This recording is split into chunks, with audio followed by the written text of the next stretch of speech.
Wisconsin. Hello, hello, hello.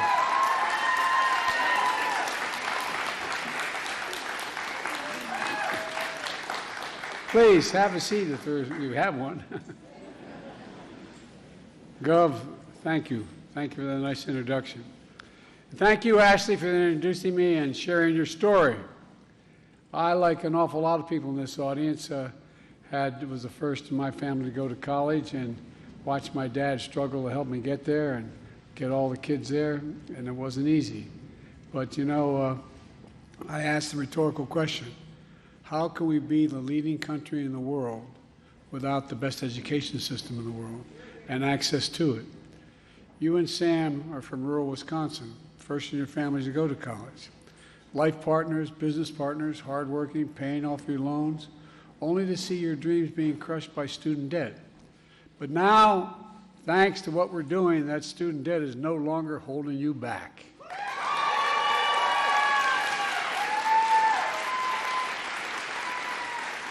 With this new freedom, you started your own business. It helps women and minority-owned businesses right here in Wisconsin. That's what this is all about.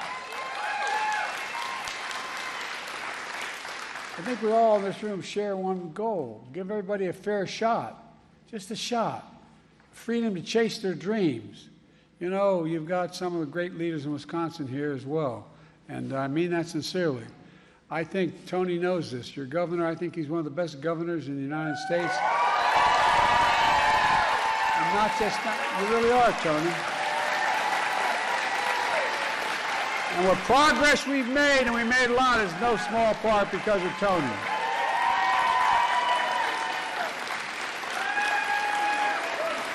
And the bad news for Tony is we become friends.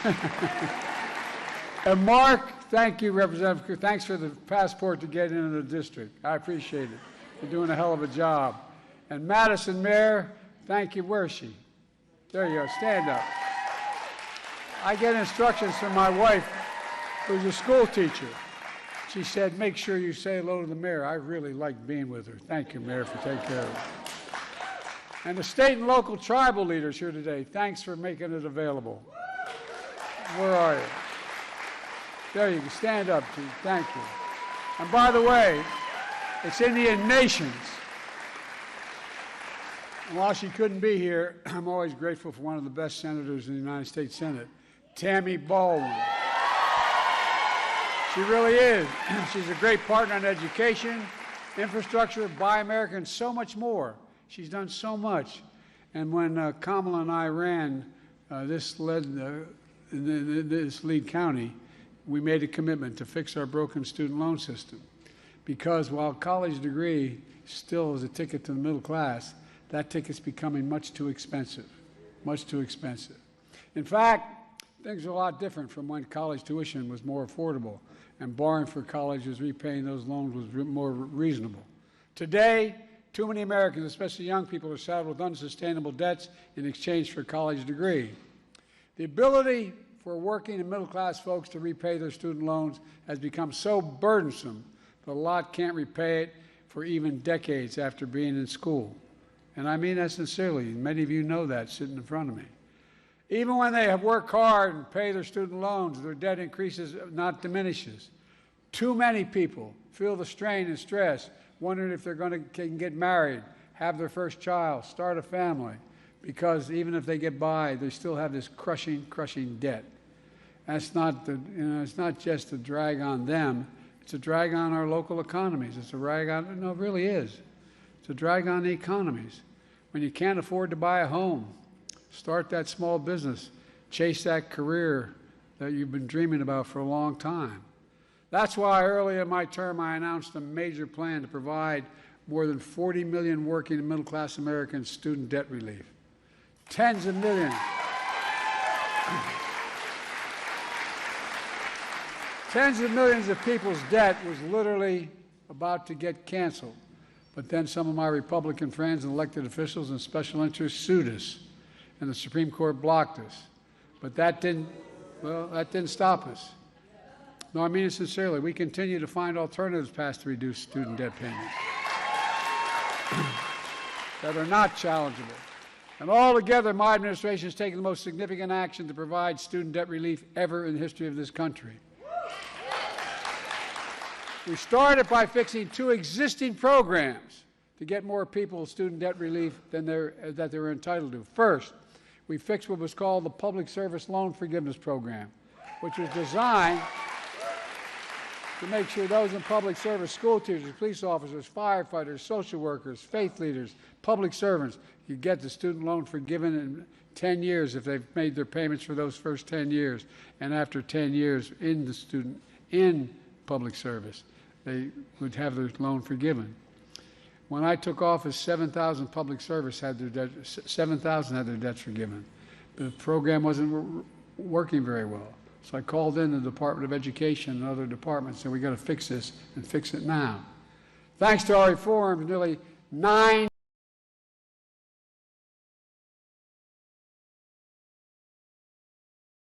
16,400 right here in Wisconsin. Right here in Wisconsin. Second, we turned what's called an income-driven repayment program, which I've renamed the SAVE program, the most affordable repayment plan ever. Before I took office, student borrowers had to pay 10% of their discretionary income on a monthly basis from what they borrowed, 10% discretionary income. That's income after you pay necessities like housing and food. A lot of people didn't have the means to pay 10%. So I was able to, in my authority, have the department cut that to 5% for undergraduate loans.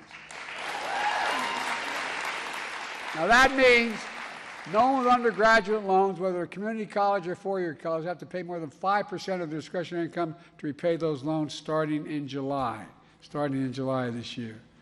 And for millions of borrowers who make less than $32,000 a year now after they're out, their monthly student payments will be dropped to 0 as long as they're that. Really. And already, close to 8 million Americans have enrolled in the SAVE plan, including 135,000 here in Wisconsin. Because of our reforms, 25,000 people a month nationwide have been receiving letters from me about their debt they had for 4 years, for all those years, is finally going to be forgiven. But I'm not stopping here. Today, I'm proud to announce 5 major actions to continue to relieve student debt for more than 30 million Americans since I started my administration. First, my administration will propose a new rule to cancel up to $20,000 in runaway interest for any borrower that owes more now than when they started paying the loan. That's a big difference. And for low and middle class families enrolled in my SAVE program, we'll cancel all of your interest, Second, we plan to cancel student debt for borrowers who still owe student loans even though they started repaying them more than 2 decades ago. Folks, third, we plan to cancel debt for about 2 million borrowers who would be eligible for debt forgiveness through the SAVE program, public service loan forgiveness, or other debt canceling programs, but are not enrolled in these programs. Some of you are only finding out after the fact, as you're a teacher, a firefighter, a cop, that you qualify, but you just didn't know about it before. And now but you're eligible no matter how long you've been out of the program. Fourth, we plan to cancel debt for borrowers who the Department of Education determines were cheated by universities that left students on unaffordable loans and delivered little in benefits to students. And you know one of those colleges was closed. I won't mention it. And finally, the Department of Education will propose a new rule to cancel student debt for Americans facing financial hardships, from child care to health care, to prevent them from paying back their loans. And over the coming months, the Department of Education will propose and then implement these plans. And starting this fall, we plan to deliver up to $20,000 in interest relief to over 20 million borrowers and full forgiveness for millions more.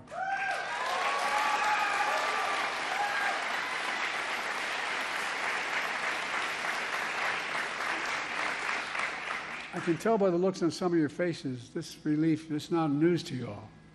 because this relief can be life-changing, just as you heard from Ashley. Folks, I will never stop to deliver student debt relief on hardworking Americans, and it's only in the interest of America that we do it. And again, it's for the good of our economy that's growing stronger and stronger, and it is. By freeing millions of Americans from this crushing debt of student debt, it means they can finally get on with their lives instead of their lives being put on hold. That's why every American making a student loan payment should go to studentaid.gov, studentaid.gov, to learn more about these plans and see if any of them fit for you. Look, that's not all. People say to me, it's great you're helping people into college. How about all those hardworking people who grew up and had no opportunity to go to college? I get it. That's the neighborhood I come from. That's why a big part of my economic agenda is investing in all Americans, whether you attend college or not. We're expanding career and technical education at high schools. Think how many of these shop programs have been dropped. People not knowing whether they want to work with their hands, not being able to get started. To provide pathways to good middle-class jobs without college. My Labor Department is investing $200 million in grants for registered apprenticeship programs around the country.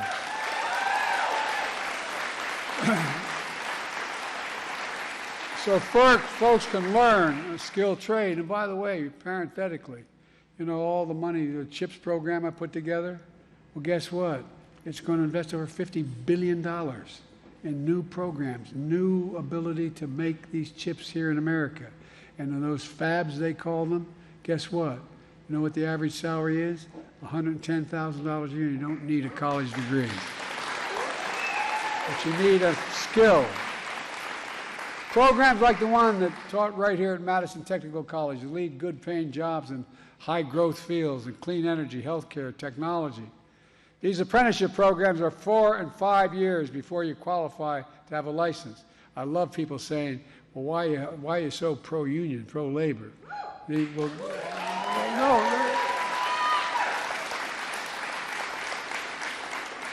A lot of people think you can walk up and say, I want to be an electrician. And you're an electrician. 5 years of apprenticeship. It's like going to college. 5 years. I also want to make, and I've been pushing this, and if I'm reelected, I'm going to push it hard. I'm going to get it done next time, is I want to make community college tuition free. So you won't need loans at all. We're cutting half the cost of going to college. If we do this, the economic gains will far outweigh the cost, and that's not hyperbole, that's the truth. This is in addition to the historic investments we're making to modernize our infrastructure, roads, bridges, high-speed internet, clean water for every American. We need more qualified people doing this work to bring back manufacturing, back to America, to build new factories in your communities. And I'm investing in the American agenda. We expect to create millions of jobs over the next decade. We've already created over 15 million new jobs, 15 million new jobs. And a significant number of these do not require a college degree, including across Wisconsin. Let me close with this. My dad used to say, and that's not hyperbole, my dad was a hard-working guy, a really well-read man, got into college. He's from they say everybody thinks it's Baltimore. It's Balmer. He's from Baltimore, he got into college to go to Johns Hopkins. I didn't know that until after he passed away, but it was during the war, just prior to the war. He was working in the shipyard, and he couldn't go. But he used to always say, he had this phrase, he said, Joey, a job's about a lot more than a paycheck. It's about your dignity. It's about respect. It's about having a place in the community where you, in fact, feel like you belong. It's about being able to look your kid in the eye and say, honey, it's going to be okay. That's what we're doing. We're giving people a chance to make it. Not a guarantee, just a chance to make it. And that's why I've never been more optimistic about our future. We just have to remember who we are. We are the United States of America, and there's nothing beyond our capacity if we do it together. Nothing, nothing, nothing. Well, God bless you all. And may God protect our troops. Thank you, thank you, thank you.